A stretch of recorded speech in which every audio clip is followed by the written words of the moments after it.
मोटू भी पतलू के पास आकर सो जाता है। सुबह के 4 बजने वाले होते हैं, तभी पतलू की आंख अचानक खुल जाती है और मोटू से कहता है, मोटू उठो जल्दी, हमें बाहर भी बहुत काम करने जाना है, उठो जल्दी। तभी मोटू के मुंह पर पतलू को खून दिखता है और वह डर से उतरकर नीचे आता है और फिर मोटू को देखकर घबरा कर कहता है, मोटू मेरे दोस्त, क्या हुआ? ये लाल लाल आपके माथे पर खून कैसा? और आपके दांत? कौन हो तुम? मुझे लगता है ये मोटू नहीं, कोई दैत्य है।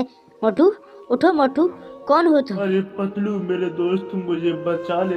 मैं कौन बन गया पतलू, मुझे बचा ले मेरी दोस्त। पतलू मेरे भाई, मैं कुछ समय तक आपके पास रहूंगा, फिर मैं चला जाऊंगा पतलू, चला जाऊंगा। बचा लो पतलू, बचा लो। इतना कहकर मोटू की आत्मा पतलू के पास से चली जाती है और बेचारा पतलू मोटू को बचा नहीं पाता और कुछ सोचता ही रह जाता है। तांत्रिक बाबा, मोटू को बचा लो, मोटू को बचा लो बाबा, मोटू को बचा लो। मोटू हमारे हाथ से निकल चुका है, अब आप ही बचा सकते हैं मोटू को। हमारी रक्षा करो, हमारा मोटू हमें वापस लौटा दो। पतलू बेटे, क्या हुआ मोटू को? स्पष्ट शब्दों में बताओ, तब मैं कोई व्यवस्था करता हूँ। तांत्रिक बाबा, एक भूतिया ने मोटू को भूतिया मोटू बना दिया है, बस मुझे यही पता है, अब कुछ न कुछ करना होगा। जैसा आपने बताया वैसे अब कुछ नहीं हो सकता। मोटू भूतिया बन ही चुका है, तो हम इसमें कुछ नहीं कर सकते। पर तंत्र बाबा, कुछ न कुछ करना होगा, मोटू को बचाना होगा। चलो चलकर देखते हैं। हाँ चलो पतलू, चलकर देखते हैं, मोटू को बचाने की कोशिशें करते हैं और दोनों चल देते हैं। यह कहानी भीमापुर के दामन सेठ की है। रामू इधर आओ और मेरी बात को सुनो। आज अभी और इसी समय आपको खेतों में जाना है। देखो ये बारिश कितनी पड़ी है, कहीं खेत का पानी इधर उधर ना हो जाए। जल्दी जाओ और जल्दी वापस आना। सेठ जी माफ करिए, अभी तो बहुत ज़्यादा बारिश पड़ रही है और बिजली भी कड़क रही है। मुझे बहुत ज़्यादा डर लगेगा यदि मैं घर से बाहर निकलूंगा तो। मुझे माफ़ करिए, जैसे ही बादल ख़त्म होंगे मैं तुरंत खेत के लिए रवाना हो जाऊंगा। मैंने कहा, तूने सुना नहीं? तुझे अभी और इसी समय खेत में जाना है तो जाना है। जल्दी यहाँ से चला जा, नहीं तो डंडे से पिटाई करनी पड़ेगी। रामू बेचारा निराश होकर खेत के लिए चला जाता है, बारिश में भीगते भीगते। रामू और सीमा अपने बेटे टोनू के साथ अपना जीवन खुशी खुशी बिता रहे थे। तभी अचानक उनके घर में एक चुड़ैल। तभी चुड़ैल को देखकर रामू डर से भ्रमित होकर कहता है, हे चुड़ैल, चुड़ैल, आप क्यों आई हो? आप कहाँ से? आपको क्या चाहिए? आपको क्या चाहिए चुड़ैल देवी? आप मेरे घर से चली जाओ प्लीज, आप चली जाओ, मुझे बहुत डर लगता है, मेरे छोटे छोटे बच्चे हैं, आप चली जाओ, मुझे बहुत डर लग रहा है। चुड़ैल कहती है, नहीं, मैं ऐसे नहीं जा सकती।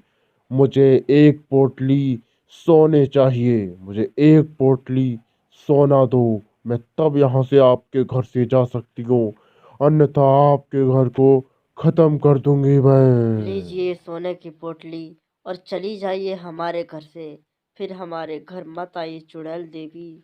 लीजिए अपने चुड़ैल।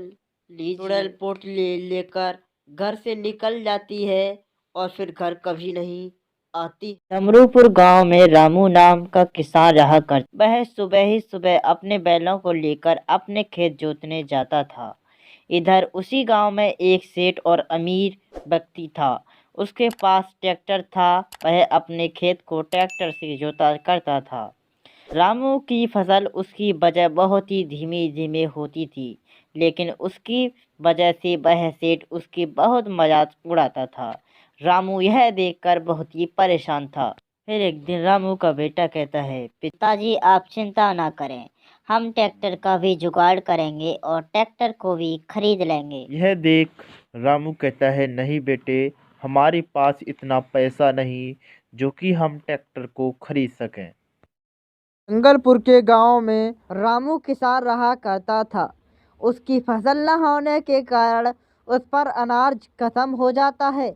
वह एक दिन भूखा बैठा होता है और उसका बेटा भूख से तड़प रहा होता है। तभी वह याद करता है, हे प्रभु हमारी रक्षा करो, नहीं तो हम भूखे मर जाएंगे। तभी वहाँ पर एक जादू चिड़िया प्रकट होती है। मैं एक जादू चिड़िया हूँ, बच्चे जो भी आप मांगोगे मैं आपको वह दे दूंगी। रामू इतना सुनकर चिड़िया से कहता है, चिड़िया हमें कुछ भोजन दो।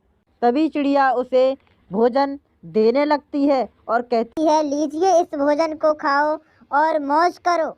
इस तरह से रामू भोजन को ले लेता है और फिर अपने जीवन को खुशी खुशी बिताने लगता है। माता जी देखिए इनको क्या हो गया, अचानक इनको बेहोशी सी कैसे आई। अब हम क्या करेंगे, आपको ही कुछ करना होगा। आप ही किसी डॉक्टर पर फोन करिए, तुरंत करिए। हेलो डॉक्टर साहब, इस सुंदरबन के जंगल में हम यहाँ पर बैठे हुए थे, अचानक ही हमारी बेटियों को बेहोश हो गई हैं, जल्दी से आइए और इनको दबा दीजिए प्लीज डॉक्टर। बेटी डॉक्टर ने मना कर दिया, अब हम तुमको ही कुछ करना होगा, आपको ही डॉक्टर के पास जाना होगा। इतनी बात सुनकर सलोनी और सलोनी की बेटी बहुत ज्यादा परेशान हो जाती हैं और सोचने लगती हैं अब क्या करना होगा हमको। चमेली कहती है माँ परेशान मत हुई, मैं ही खुद डॉक्टर के पास जाकर अपनी बहनों का भाइयों का इलाज कराने की कोशिश करती हूँ। कुछ नया करने का सोचा है, कुछ नई एनिमेशन सिखाई है, कुछ नए तरीके से देखिए जरूर, सीखिए।